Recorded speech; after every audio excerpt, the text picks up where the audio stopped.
So let's take a minute before we dive deeper into this module of our class at Cerritos College to differentiate between the 4 categories of creative writing we will be talking about this semester in English 240.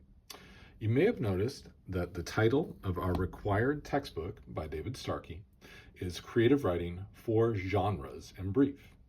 Just to clarify our terminology, the genres that Starkey is referring to in that title are those 4 categories of creative writing we will be talking about. The first one we will talk about this semester is drama, and the last one we will talk about this semester is poetry. In between those two, we will talk about 2 genres of prose, fiction and nonfiction. Now, as Starkey concedes on page 99 of the 4th edition of our textbook, these 4 genres, drama, fiction, nonfiction, and poetry, are difficult to define, but they're easy to identify when we see them on the page. That's because of these genres' visible differences in terms of structure and presentation. With that in mind, I've printed out the first pages of 4 of our readings for this semester. Happy Endings by Margaret Atwood, The Death of a Moth by Annie Dillard, We're Building the Ship as We Sail It by Kay Ryan, and Trifles by Susan Glaspell. Let's start in the middle of our chart with the 2 genres of prose we'll be talking about. The reason why I want to start here is that in my experience teaching this class, off and on, for about 15 years now, prose is the form of literature that most students are most familiar with before they first take a creative writing class like English 240.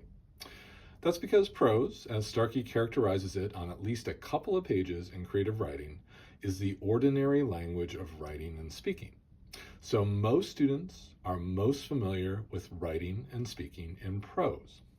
Now, if we look at the first pages of Atwood's story, Happy Endings, and Dillard's essay, The Death of a Moth, we'll see some of the defining characteristics of prose with which you are all familiar. For example, prose, whether it's fiction or nonfiction, is written in sentences, which are organized into paragraphs. As you see in both these samples, those sentences move in straight and basically unbroken lines from the left margin to the right margin of the page. The only break before the right margin when the end of a sentence is also the end of a paragraph. For example, let's look near the top of the first page of Dillard's essay, The Death of a Moth, where the last word of her 5th sentence, eat, is also the last word of her first paragraph. So here, we do see a line break before the right margin, which lets us know in prose that a new paragraph is about to start on the line below.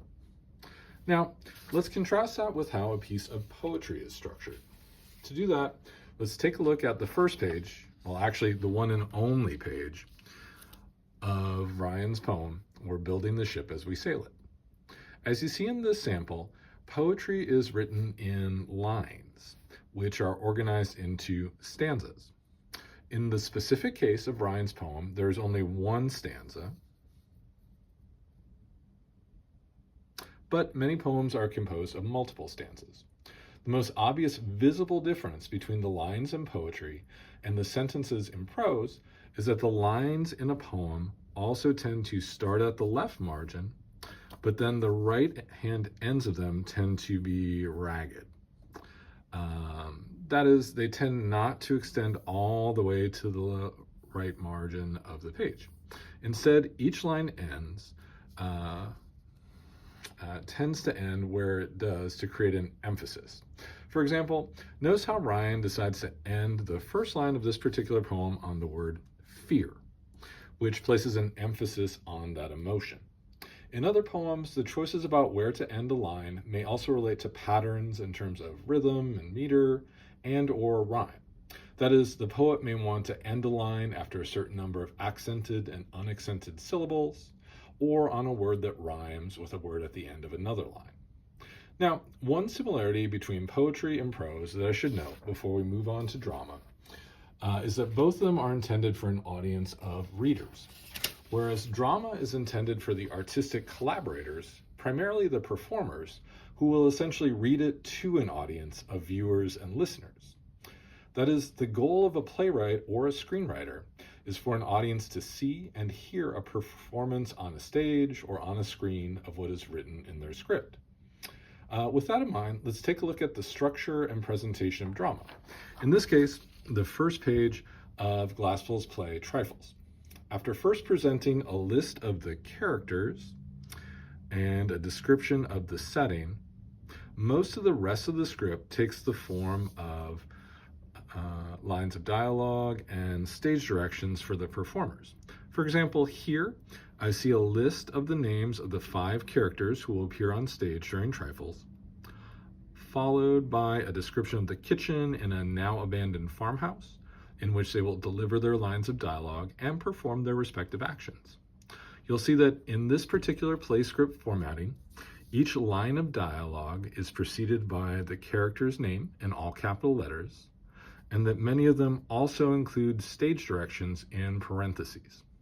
Another aspect of drama that you might notice is that it tends to be structured into acts and scenes.